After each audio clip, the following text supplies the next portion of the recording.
medium, and the large gears.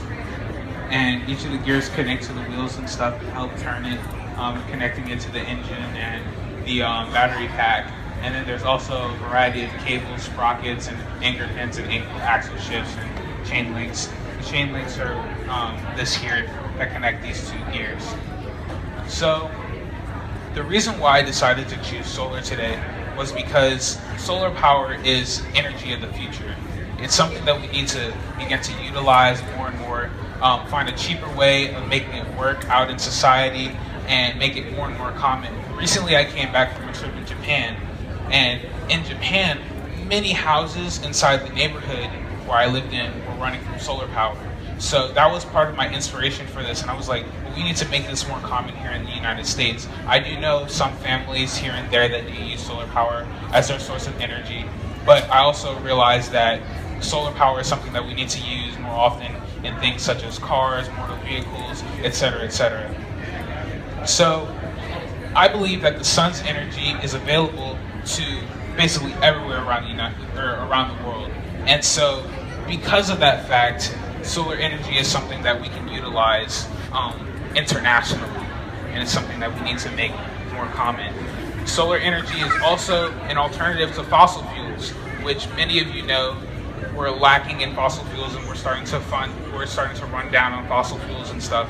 And so as we lose fossil fuels, we won't have as many, and without that fossil fuels, then we won't have as many things to run some of the gas and other products that we have today. So solar power is like an alternative to that, so we don't have to rely on the things that we have less of.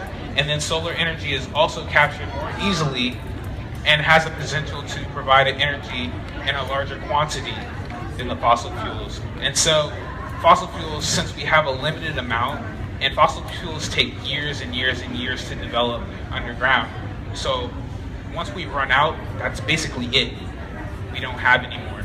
Whereas the solar energy, we're gonna have solar energy as long as there are humans on this earth. And that's just a fact.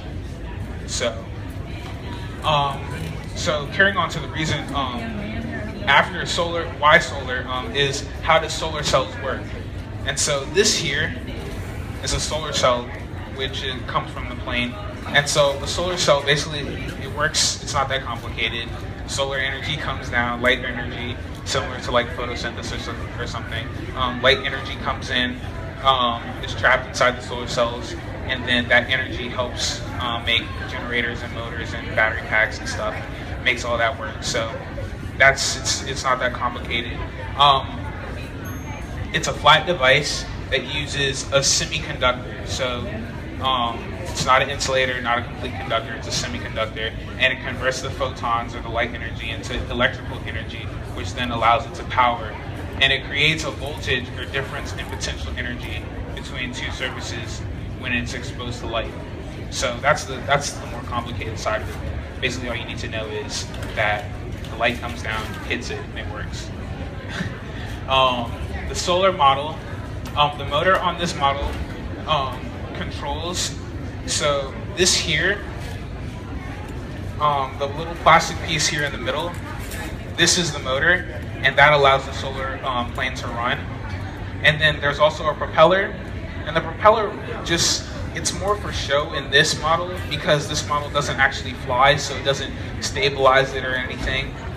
But the propeller basically works, it's connected directly to the front wheels and to the motor. So when the motor turns, that turns the wheels, and that turns the propeller also. So all these things are connected. The solar model,